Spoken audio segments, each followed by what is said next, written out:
Maraming salamat po, Mr. Pansinin niyo yung hininga niya. President. Good. The first question po from Raquel Bayan of Radio Pilipinas. Oo, aliga, ano, bakit parang aliga ka dyan sa notes mo? Hindi mo alam kung saan yung babasahin mo dyan? Be prepared. Ano yung tatanong sa'yo? Good morning. Good morning po, Mr. Good morning. President. Sir, in your joint statement last day and also yesterday in front of the Filipino community, you mentioned Pati yung bibig nanginginig, oh.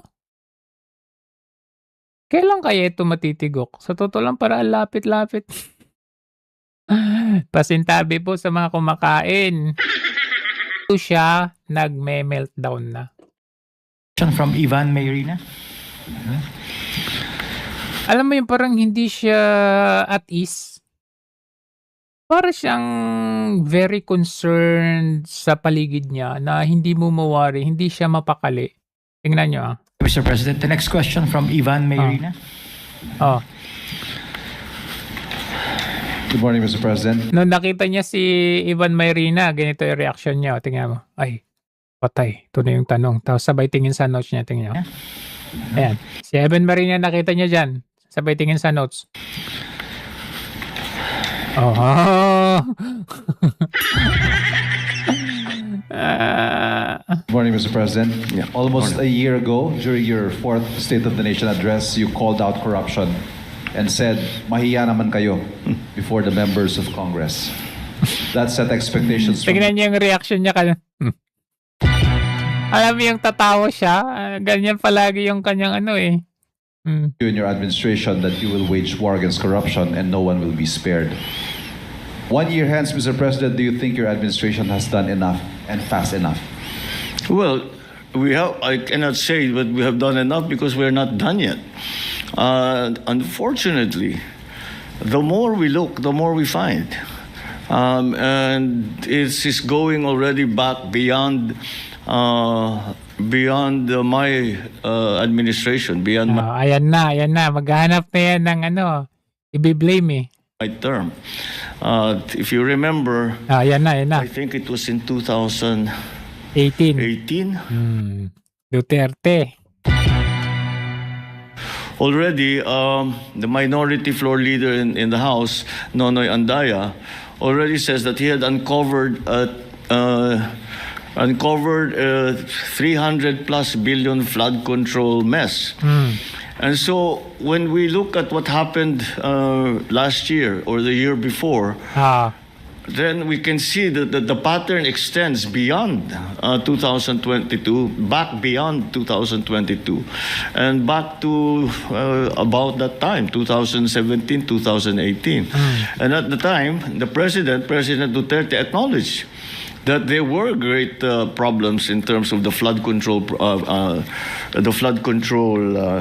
projects, pero wala namang nangyari. Actually, ganito kasi yan. Alam nyo ang reality sa Pilipinas. Yung corruption po ay hindi talaga nawawala kahit anong administrasyon yan. Pero drastically, nung panahon ni PRRD, syempre, nadatnan niya may corruption.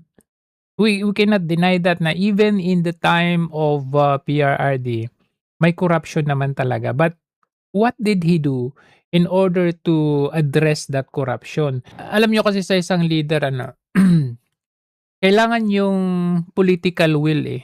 Kailangan yung, alam mo yung manggagaling mismo sa bibig mo. Yung pangangatawanan mo, yung talagang yung mga mamamayan at yung tagapagpatubad ng batas, tagapaglitis ng hustisya, maramdaman nila yung sinasabi mo, yung may political will ka. And what I'm trying to say is, nung nangangampanya pa lang si PRRD, anong sinabi niya? Talagang ang fight niya is drugs, corruption, criminalities. Yan yung ano niya. Nung siya umupo, drastic change ang naramdaman natin. Example na lang, yung kinakatakutan natin na laglag balagang. At talagang talagang biglaang nawala. Biglaan mo na lang naramdaman na, abay, teka, parang nawala. Yung nangyayari sa LTO, LTFRB na pagpunta mo pa lang sa opisina, may sasalubong sa yung mga fixers, biglang nawala yung mga yan. Yung lalakad ka sa daan, ng 10 oras ng gabi, biglang naging safe. Alam niyo bakit? Kasi sa mga pronouncement ni PRRD na alam niyo with firm intention na kapag ito ginawa mo, papatayin kita. Not literally na papatayin ka talaga, but alam mo yung what that really reflected in the minds and the heart of the people. Kaya kung makikita niyo yung Davao, hindi yung takot na takot sila sa Duterte, kundi alam mo yung takot sila magkasala. Parang yung takot natin sa Diyos, parang gano'n, may takot tayo sa Diyos, gano'n ang nangyari.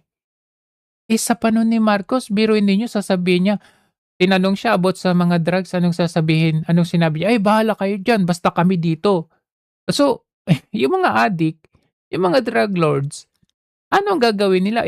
Yung presidente nga sabi niya, bahala daw kami. O di bahala kami. Pero pag ang presidente mo, ang leader mo, sasabihin, pag sinira mo yung bansa ko, papatayin kita. With intent, political will. O kagaya nito. Sabi ko na hindi ko kaya itong corruption. Kasi baskin saang, if there's a table, if there's a single chair there, meron talaga yan. As the papers go back and forth inward, that is why nawalaan ako ng tiwala sa bureaucracy. Kaya sabi ko, nawalaan ako ng gana. At tulo, sabi ko, nung nagsisi ako, kasi akala ko, within the constitutional powers na binigay sa akin, kaya ko. But truth to tell, kung araw-araw na lang, pati every table dito sa Pilipinas, ganon, hindi ko talaga mahabol. Kita nyo, one thing also, one character or trait ng isang good governance is to accept a situation na hindi mo kaya.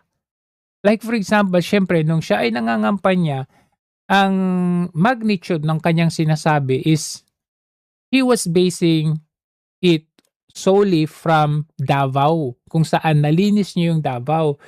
So, nagulat siya, nung naupo siya, we're talking about the whole nation already. So, nagulat siya, yung magnitude pala ng drugs and corruption, kasama pala mayor, governor, even nasa simbahan, nasa eskwelahan, halos lahat pala. So, nagulat siya. So, yung sinasabi, sinisigil, akala ko ba matatapos ng 6 months? Syempre, aminado siya na hindi pala niya matatapos ng 6 months. But,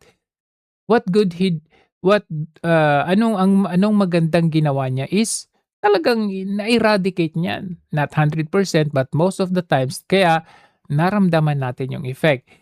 Kapag ang presidente mo, leader mo nagsasabi na, bahala kayo dyan.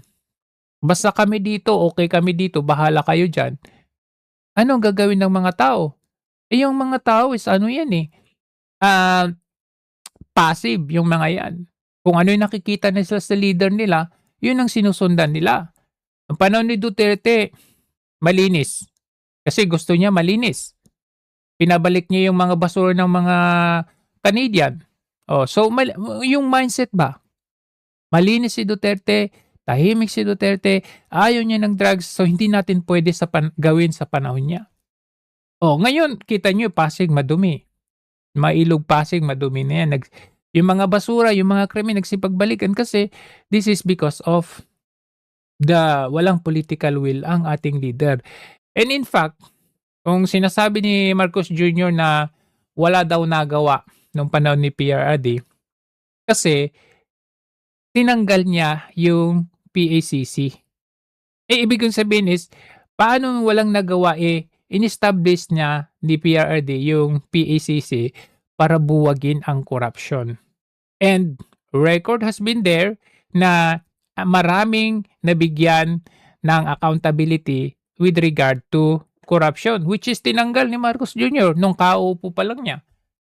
Pangontra sa korupsyon, yan po ang mandato ng Presidential Anti-Corruption Commission or PACC. Kaya si Greco Belgica na dating namuno sa ahensya, nagulat sa desisyon ni Pangulong Bongbong Marcos na buwagin ito.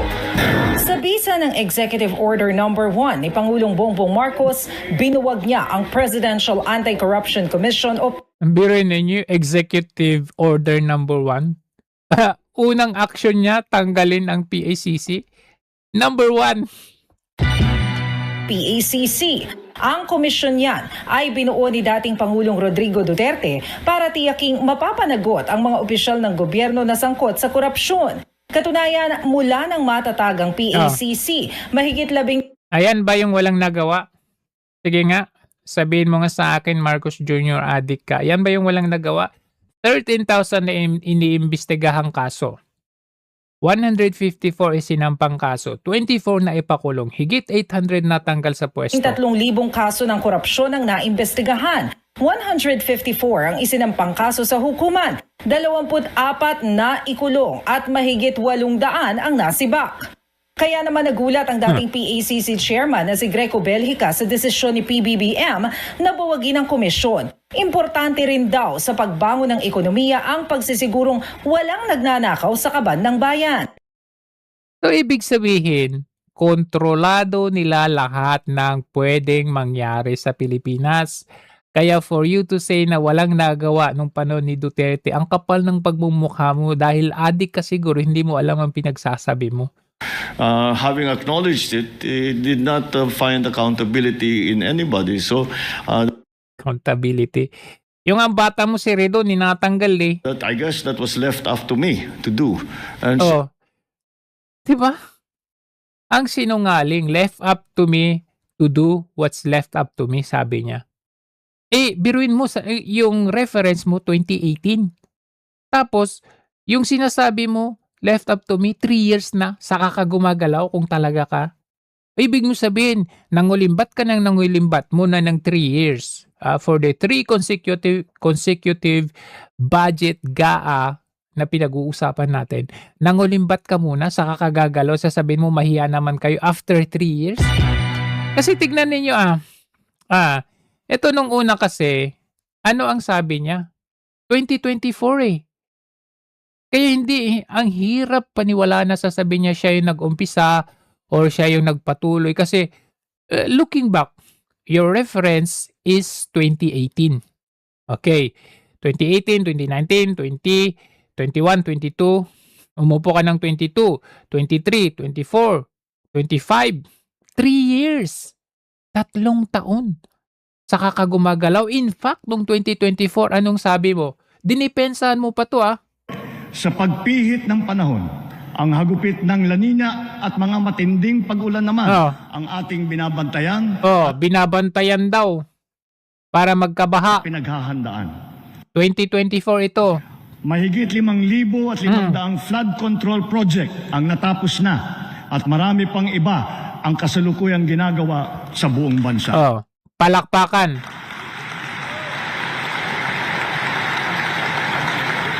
Diba? Yan ang sabi niya. So, ano nangyari kinabukasan? Tignan ninyo, anong nangyari kinabukasan? Ganyan, no? I mean, literally. Today, sinabi niya mahigit 5,500 flood control ang natapos na. The next day, na fact check. Sa mga naranasan nating hirap, pagod at perwisyo, at sa mga narinig nating kwento tungkol sa katakot-takot na pangungurakot nitong nagdaang mga araw, the depth of corruption has become so overwhelming. Hindi mahirap isipin na hindi pala baha ang magpapalubog sa ating bayan, kundi kasakiman. Anong sinabi niya? Anong depensa niya? Alam niyo, dinipensahan pa niya ito eh. Anong sabi niya? Nung kinabukasan ay biglang bumaha. Andyan yung flood control na overwhelmed lang. Todo depensa. So from July 2024, di ba, nagsona siya. Tapos kinaumagahan, na fact check siya ng baha, ng weather, ng kalikasan, bumaha. So July, August, September, October, November, December, next year, January, February, March, April, May, June, July ulit. SONA ulit, SONA ng 2025. I mean, for for 1 year, naging issue sa kanya yung flood control na peke, na scam, na budol, na hindi totoo. Yun yung usap-usapan sa kanya hanggang sa kung ano nung pinapasok nila, hanggang sa mawala sa issue, makalimutan. Then pagdating ng July 2025, saka naman niya sasabihin na mahiya naman kayo. Kaya sa mga nakikipagsabwatan upang kunin ang pondo ng bayan at nakawin ang kinabukasan ng ating mga mamamayan, mahiya naman kayo sa inyong kapwa Pilipino. Di ba? Nakita niyo yung pambubudol 2024 ng SONA. Sinabi niya 5,500 flood control ang natapos na. Dinipensa niya yon nung na-fact check siya ng weather. So isang taon approaching July 2025, hindi niya na-address yun sa totoo lang. Hindi walang matibay at malinaw na solusyon for the whole year until the next SONA.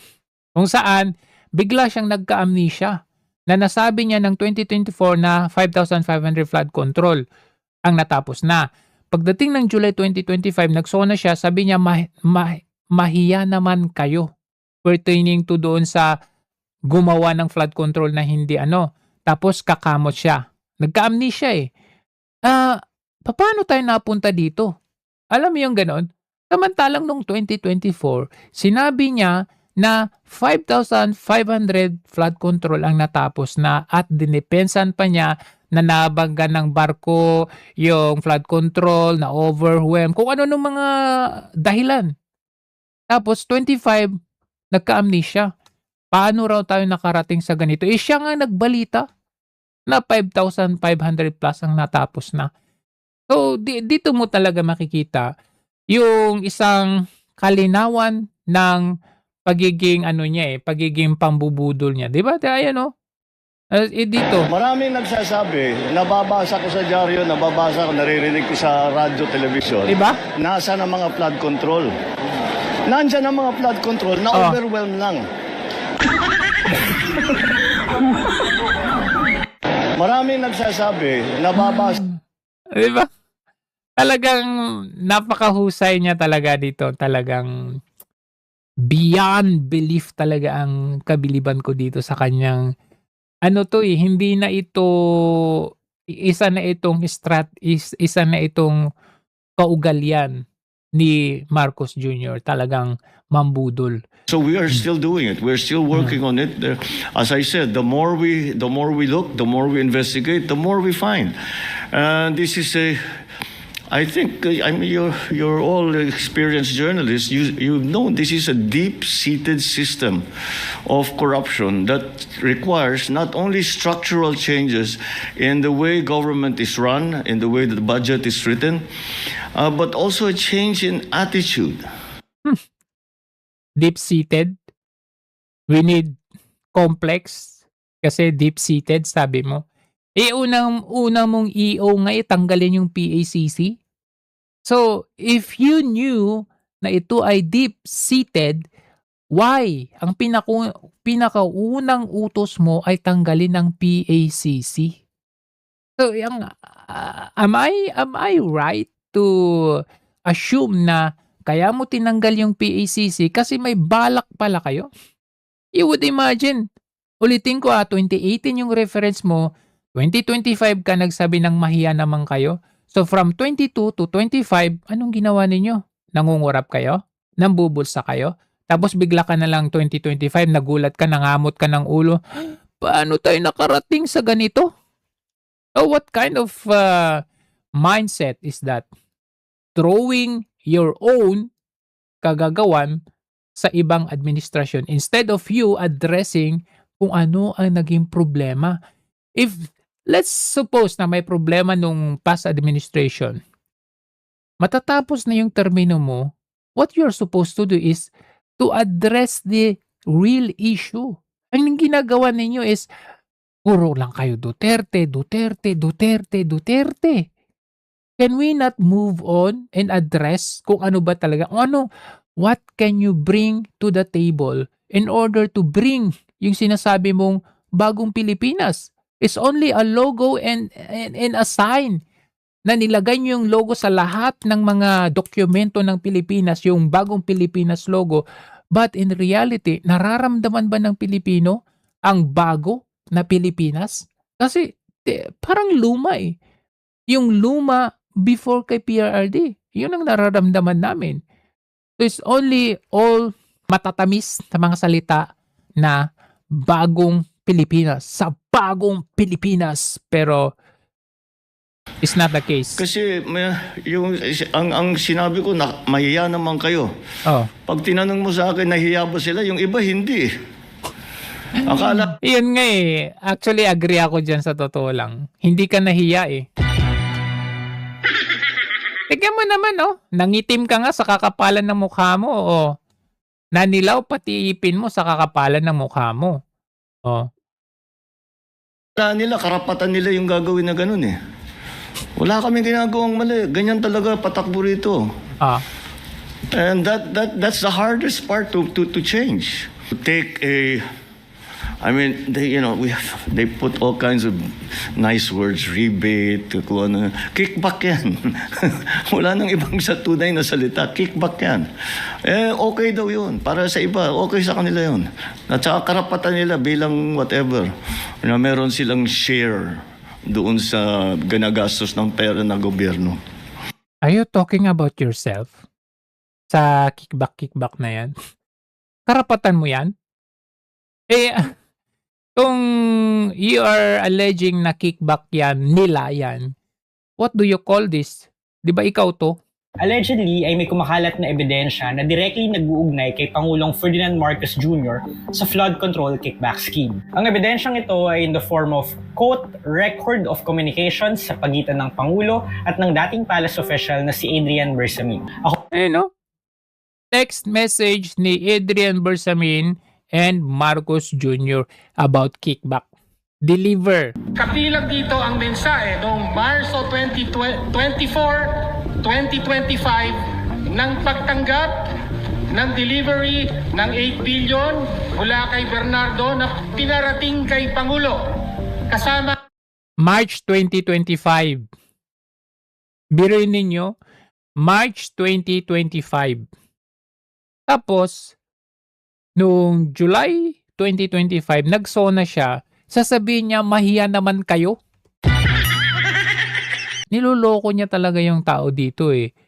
Yung text message na yan, yung transaction na yan, nangyayari yan before siya nagsona. Tapos, sasabihin niya, mahiya naman kayo. Na tila baga hindi kasama ang kanyang sarili. Samantalang kasama siya. Tapos palakpakan yung mga mokong. So, ibig sabihin, this is a malinaw na pangguguyo sa taong bayan. ang acknowledgement at tugon ng Pangulo na okay. Sabi po sa mensahe, complete na po ang 7.122 delivery sa akin. Tapusin ko po ang computation today.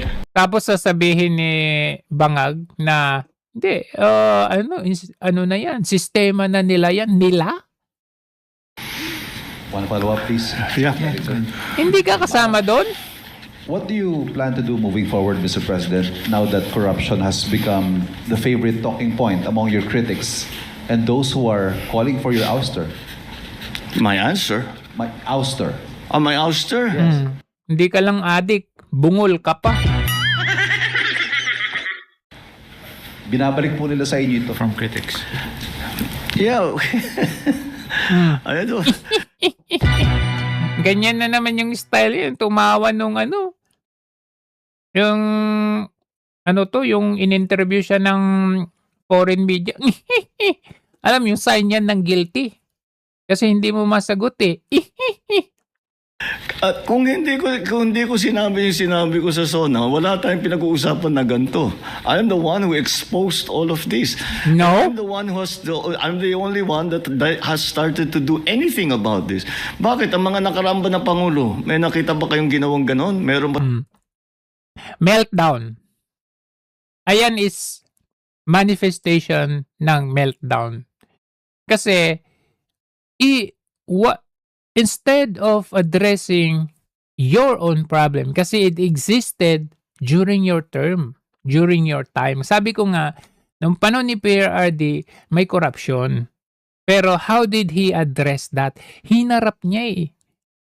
May mga naririnig ba kayo nung panahon ni PRRD na, hoy, si Pinoy, hoy, si Arroyo, hoy, si nung panahon nila. Hindi. Always, itong administrasyon na to, during the past administration, ganito kasi, hindi. In-address ni Duterte ang problema right there and then kasi it existed during his term. Kung ano man ang nangyari in the past, kung kailangang may panagutin, panagutin mo. Pero the very primary solution to the problem is i-address mo yung problema sa ngayon. Hindi yung tapos magme-meltdown ka, maghahanap ka ng sisisihin. Tingnan nyo kasi yung past administration eh. 'Di ba? Saan ka nakita? Kukunin niya yung natapos ng proyekto ni PRRD. I-claim niya yan. Ngayon, kapag may problema, pag bumagsak kasi ang bilis nilang i-open or inaugurate, lang ba, yung Santa Maria Cabagan Bridge, hindi minadali nila yung pag-open eh. Kaya tuloy bumagsak yung isang portion. Sasabihin nila, imbestigan natin yan kasi past administration yan. Pero nauna na niyang credit grab. Yung Panguil Bay, ganun din. Binilisan nila yung pag-inaugurate na naman yan, pag-open yan. Nagkaroon ng mga bitak-bitak. Sasabihin na naman, Duterte legacy. Yung Bukana Bridge, ganun na naman. Inunahan niya yung pamunuan ng Davao City. Andun na sila kagad mag-opening. Nung nilindol, nagkaroon ng bahagyang sa gilid niya. Sabi nila, Duterte. So, it's a matter of yung blame shifting ba? I-blame mo yung nakaraan instead of you addressing yung problema sa ngayon. So, nung panahon ba ni Duterte, may natapos ba yan? Na-open up ba yan? Hindi ibig sabihin ito hindi ibig sabihin na porque ikaw ang nag-open nito ay hindi ka na guilty. Alam mo yung parang, may nabasa kang chat ng boyfriend mo na parang, I miss you, parang ganon. Sabihin mo sa boyfriend mo, sino to? Sabi niya, wala, friend ko lang yan, sabi ng boyfriend mo.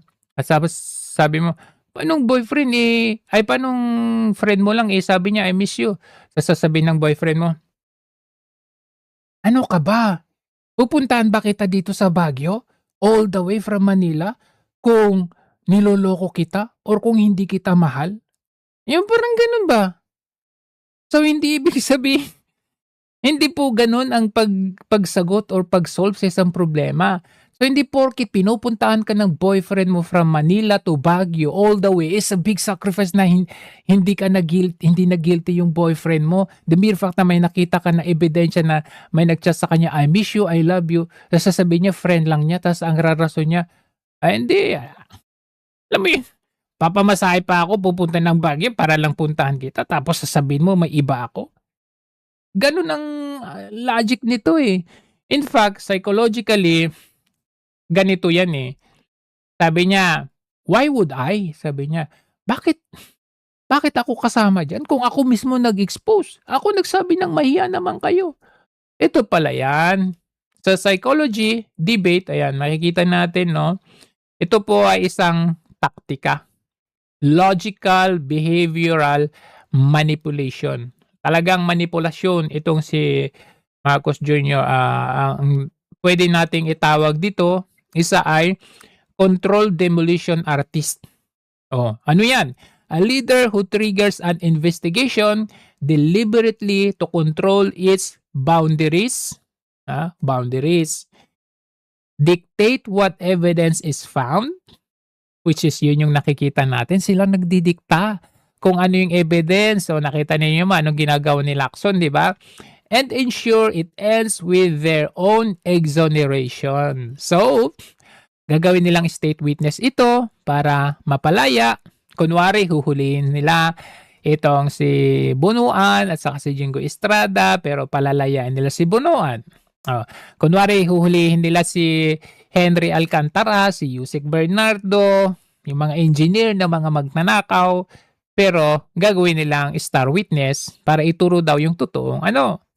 So nakita niyo, it is depending to how they want, they set boundaries and dictate the pace of their investigation. So yan po, siya po ang nag-trigger ng investigation, kunwa-kunwa.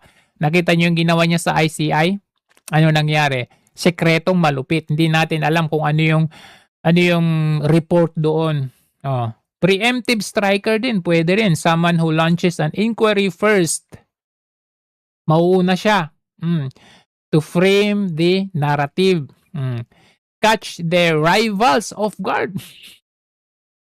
Marcoleta. Jingo Estrada. Rivals off guard. Bato. PRRD.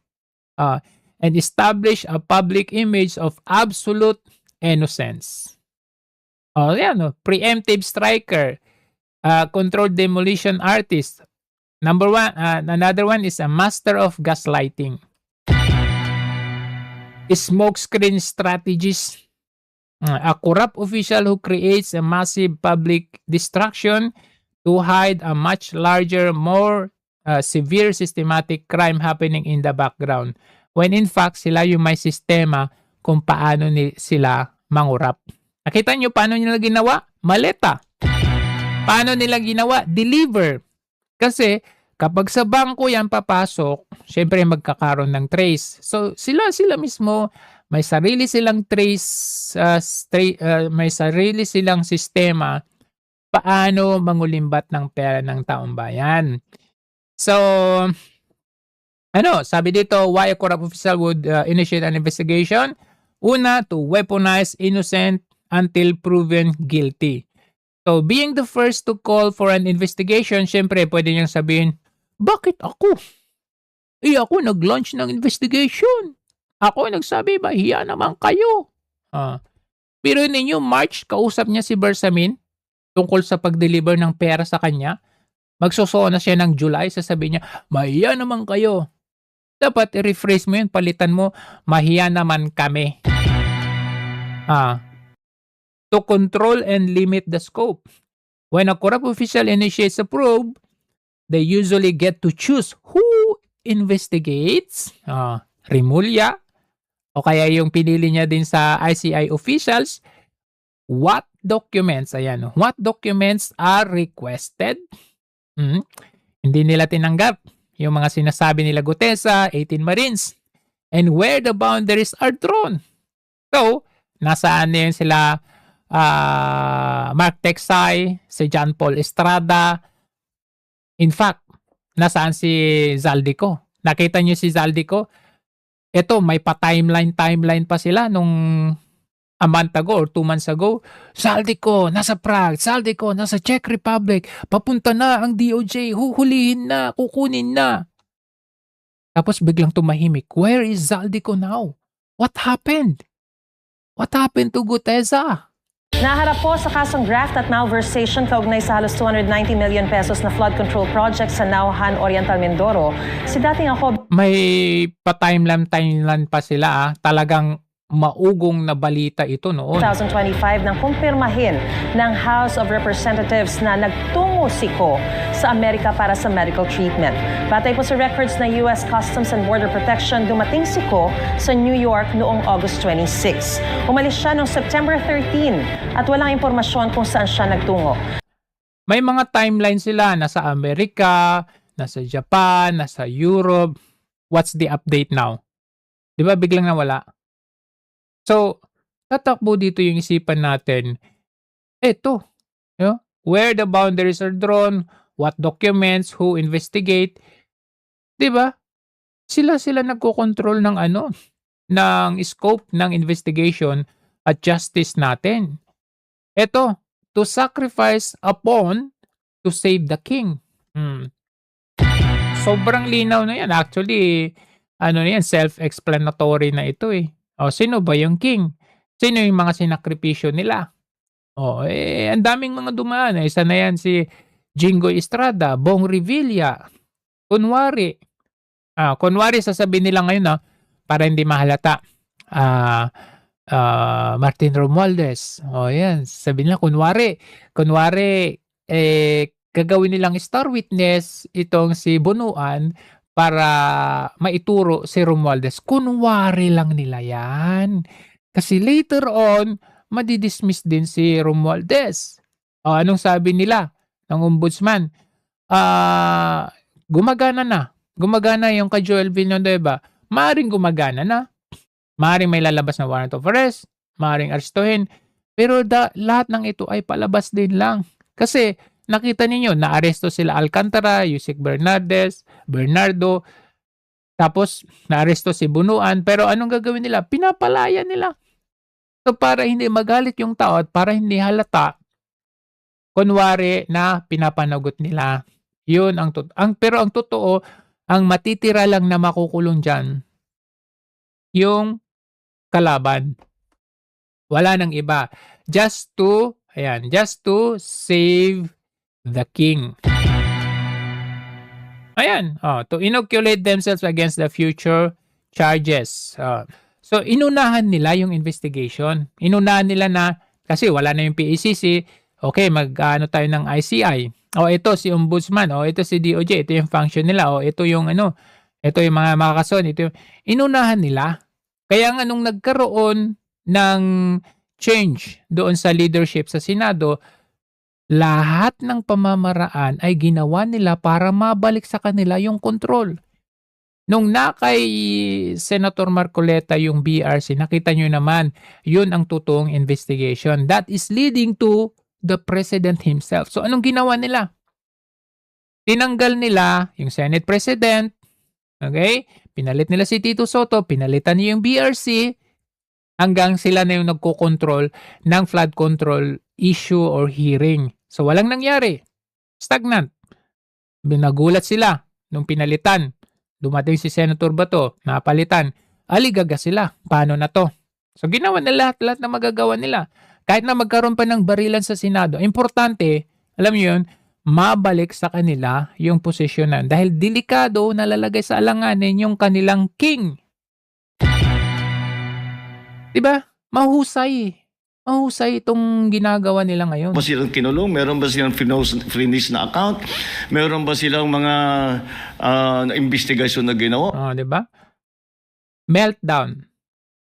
Mamaktol na bata. Meron ba siya ganito? Meron ba siya ganito? Meron ba siya ganito? You're a president. Pero, meron siya ganito, meron siya ganito. May ginawa siya ganito, may ginawa siya ganito. Presidente ka, ganyan sinasabi mo. That's not how a president should act. You are, alam mo yung para kang nasa kanto na tinanong ka lang. Kumbaga, presidente ka eh. Any president would not do yung ginagawa mo, yung style mo na tinitignan mo yung past, kung ano yung nagawa, ano ganito. In fact, yung si PRRD, anong ginawa niya? Yung mga past na administration before sa kanya, talagang magulo yan eh. Marcos, Aquino, magulo. Nag-aaway talaga eh. Dumating si PRRD. Ano niya, yung denominator niya is mapagkaisa or tama na. Wag na tayong mag-away, alam mo yung ganun? Isa sa reason niya kung bakit pinalibing yung tatay mo sa libingan ng bayan eh. Para once and for all, 'di ba? Matahimik na yung bansa natin kasi Marcos, Aquino, alam mo yung ganun? Yung lagi na lang ganito. So isa rin sa reason yun para ma-sealed na yung issue, yung awayan. So ipalibing yung tatay mo sa libingan ng mga bayani. Kasi deserve naman niya according to PRRD. Nung sinubukan si Lenny na i-impeach ng mga kaalyado ni PRRD, anong sabi niya? Stop it.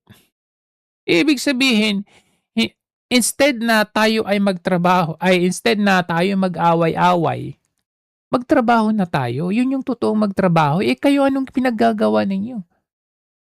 Nawala yung sinasabi mo na pagkakaisa ang daan tungo sa kaunlaran. So, paulit-ulit mo pero nung ikaw hindi na pagkakaisa ito. Hindi. Saan ka magpunta? Rally dito, rally doon, sa'yo. Tapos sasabihin nyo, mga radical yung mga nagrarally. Hindi. Unang-una, hindi yan sila magrarally kung maayos mong ina-address yung problema ng bansa natin. Oh, wala. Sa akin lang. Tapos sasabihin, ako daw ang may kagagawan. Eh kung talagang racket ko yun, ba't ko sisirain yung racket ko? Unang-una, lumabas sa bibig mo, kung talagang racket ko yun, ba't ko sisirain yung racket ko? O, ibig sabihin, galing din sa bibig mo. Bunganga mo pala. Galing sa bunganga mo. Na racket talaga yun. As implied doon sa conversation ninyo ni Bersamin, na racket nga ninyo yung kickbackan na yan. Actually, di ba yan yung sinasabi nila kay PRRD na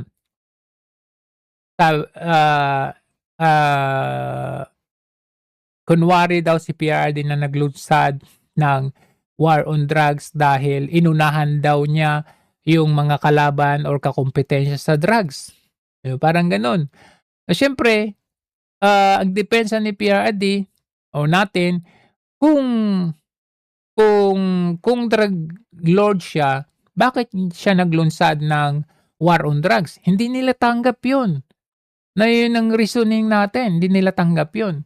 Pero dito, I'm sure, pagdating dito sa sinabi ni Marcos, kung racket ko yun, bakit ko sisirain? O sabi, oo nga. Kung racket niya, bakit niya sisirain? Alam niyo, malaki po yung pinagkaiba. Kasi si PRRD, totoo nga naman, kung drug lord siya, bakit siya maglulunsad ng war on drugs? Ang pinagkaiba, meron talagang nangyaring pagsugpo sa war on drugs. Kasi naramdaman natin yon, 'di ba? Pag may nahuli, may makikita tayo na drug lord. May nahuli talaga, may tao. Sa panahon ni Marcos, may nahuli, pero ang nakikita mo drugs lang, shabu, nagkalat daw diyan sa may dagat. Pero wala yung drug lord, wala yung nahuli. How will we know if that is verified na talagang may nahuli? Baka ikinalat nyo lang dyan, tapos sasabihin nyo, may nahuli tayo. Very big bust operation. Nahuli. Pero wala naman talagang tao. So, sino hinuli nyo? Yung droga? Wala yung nagdala ng droga? So, ang ibig kong sabihin dito is, ito yung totoong may implemented na paghuhuli. Totoong naramdaman natin, large scale, nationwide, na war on drugs talaga kasi naramdaman natin. Whereas, dito kay Marcos Jr., sasabihin niya, kung racket ko yun, bakit ko sisirain? Diba? Unang-una, wala siyang sinira. May racket, wala siyang sinirang racket niya kasi ongoing eh. It has been going on for 3 years. Mas maniniwala pa sana ako kung 2022 pa lang, pag-upo niya at nakita niya, sabi niya 2018 yung reference niya, kung 22 pa lang siya nag-umpisa, nagsabi siyang mahiya naman kayo, then maniniwala ako. Pero magti 3 years ka na, 2025, saka mo sasabihin, mahiya naman kayo. Kung saan, alam mo, 2018 pa pala nangyayari, tapos 2025 ka, nangulimbat ka muna. Yun ang isipin ko, bilang normal na tao. So, for you to say na, hindi, kung racket ko yan, bakit ko sisirain yung racket ko? Diba? Actually, may ano na naman yan eh. May psychological na naman yan eh. Yan yung tinatawag na self-destruction paradox. Ayan. Ito, may konting psychology tayo ng konti. Ayan. Self-destruction paradox or logic of inconsistency. Defense. So, tignan natin, ano bang tawag dyan? Ito, argumentum ad absurdum or appeal to absurdity.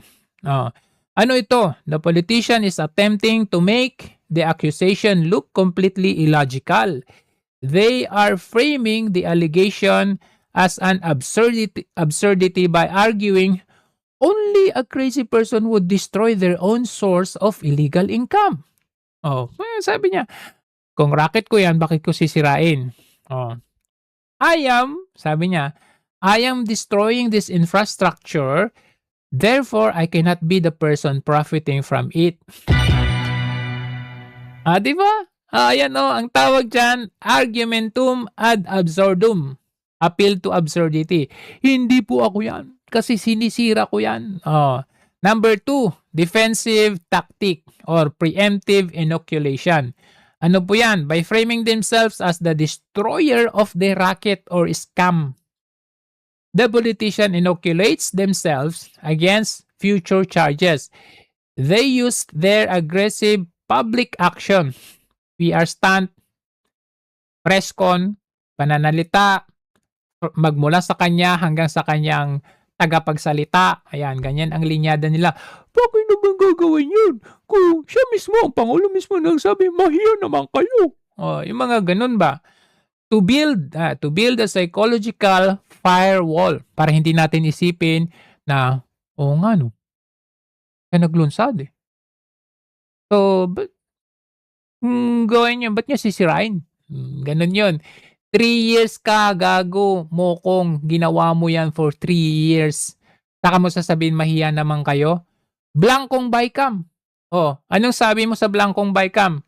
Review and up to now I cannot find review and up to now I cannot sabi find mo? review and up to now I cannot find those damned blank items. We'll keep looking, but I really am convinced that they simply do not exist because it is not allowed to exist. Di ba? Sinalaulan mo yung bycam, ay yung gaan natin, yung budget natin. Sabi mo wala kang nakitang blankong item.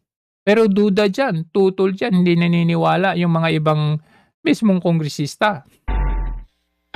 Nakakuha ang GMA Integrated News ng kopya ng BICAM report ng 2025 National Budget mula kay Congressman Raul Manuel ng Kabataan Party List. Aniya, tugma raw ito sa mga blankong ipinunto sa inilabas na dokumento ni na Congressman Isidro Ungab at dating Pangulong Rodrigo Duterte. Sabi ni Manuel, ang BICAM report na ito na may mga blanko ang siya ring niratipikahan ng Kongreso. Aniya, binigyan daw ng kopya ng BICAM report ang lahat ng kongresista noong Disyembre bago ito sinalang sa plenaryo para maratipika. Pero ang problema, in-email lang daw ang soft copy nito. Kulang 1 linggo bago ang ratifikasyon. Habang ang printed copy naman, ibinigay lang daw wala pa 1 oras bago ito sinalang sa plenaryo. Kaya raw hindi na ito nabusisi ng maayos.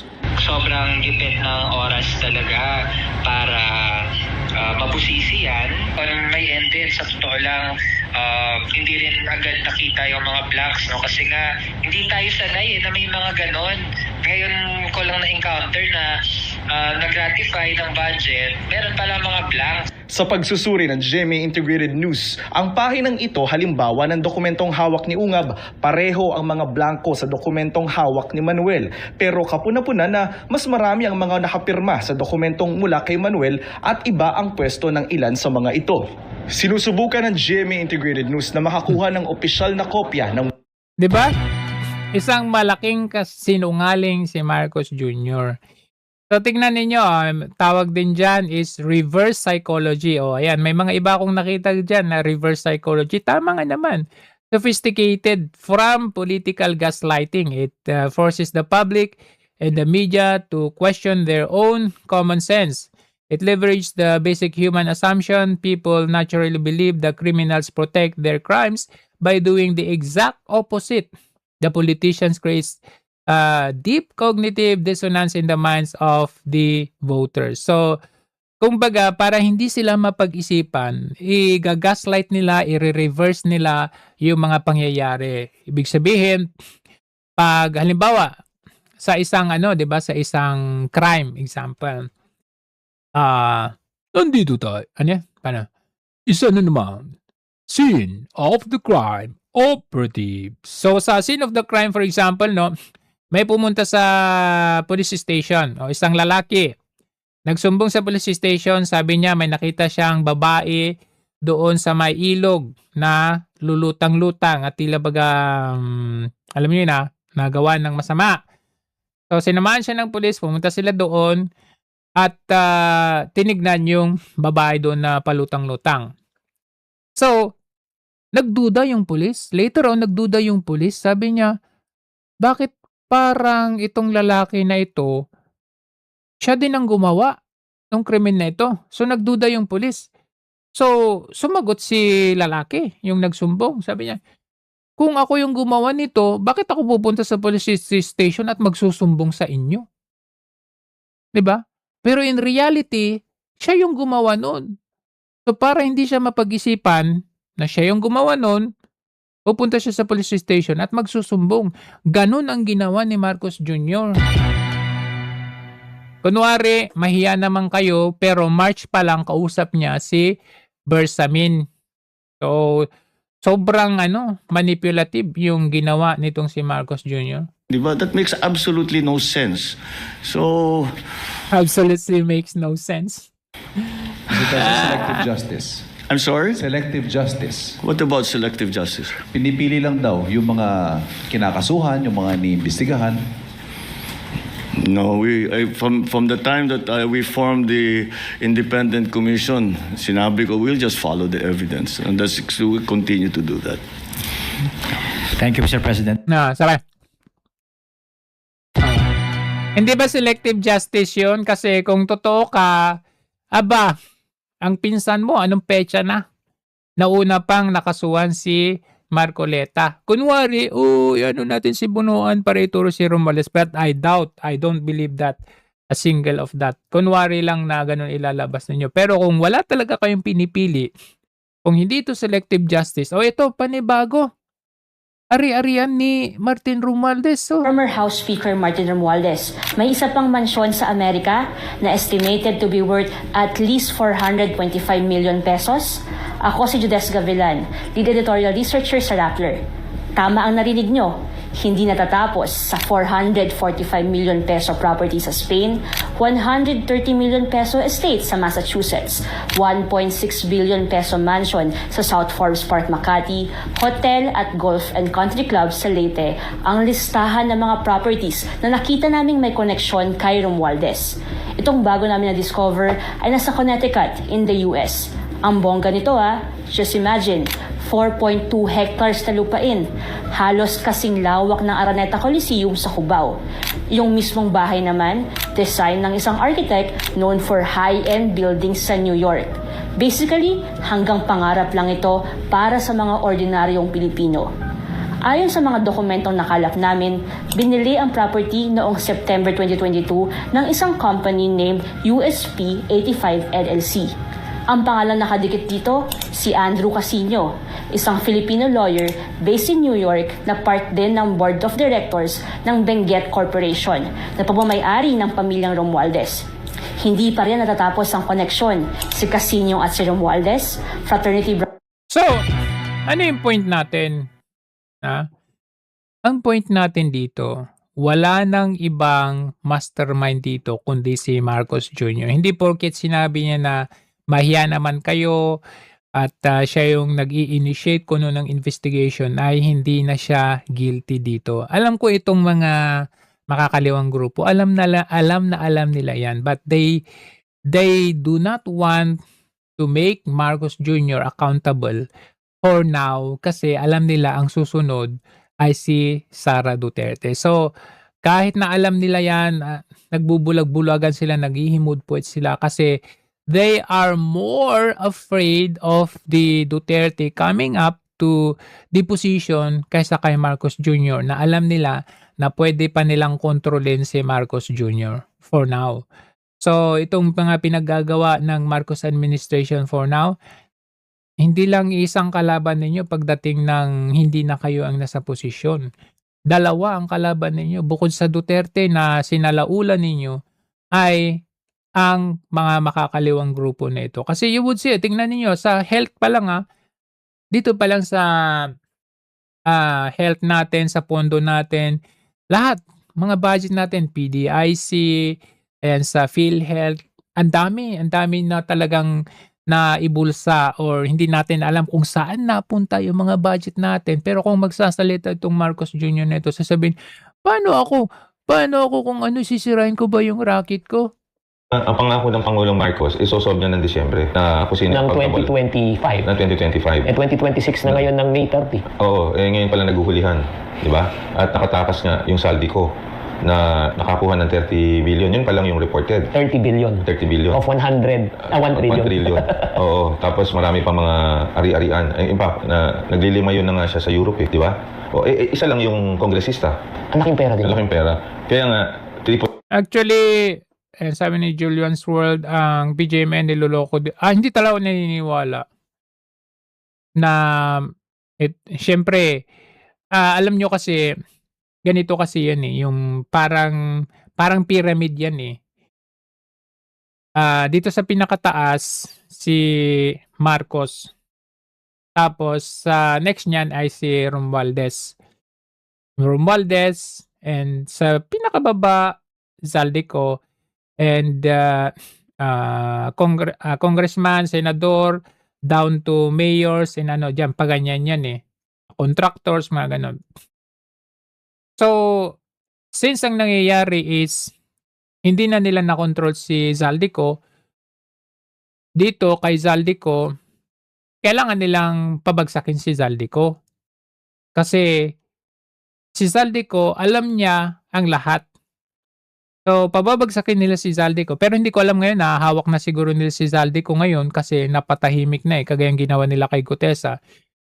So, since si Zaldico, pinangalanan si Martin Romualdez at si Marcos Jr., so paakyat ng paakyat yung pyramid, paakyat ng paakyat, kailangan mag-stop ito kay Romualdez. Kasi ang susunod na kay Romualdez ay yung presidente mismo. So kung hindi nila mapigilan kay Martin Romualdez ito, pupunta na kay Marcos Jr. sa presidente mismo. So by gradually or sequential, kung sino yung mga susunod, kailangan nilang pigilan. So since si Martin Romualdez ngayon ang pinaka next or sa baba ni Marcos Jr., ilalaglag nila si Martin Romualdez. Pero dahil nakita nila yung reaction ni Martin Romualdez na hindi siya bababa or mapapabagsak ng mag-isa niya, idadamay niya lahat, syempre natakot din yung pinakataas, si Marcos. So ang ginawa nila sa aking pag-iisip, inokontrol nila itong si Romualdez ngayon.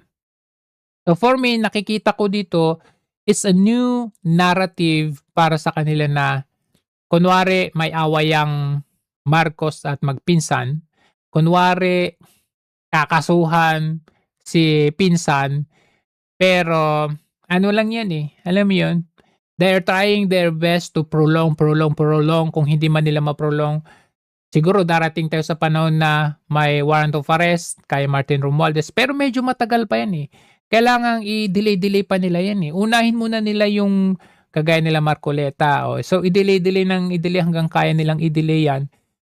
Kung darating man sa panahon na hindi na nila ma-delay, kailangan nila maglalabas ng warrant of arrest para nga hindi magalit yung tao So, ang ending din yan, kaya yung ginawa nila sa itong mga witness na nagbalik kuno ng 100 million o million para ma-release sila, ma-dismiss, o ganun din ang gagawin nila kay Romualdez.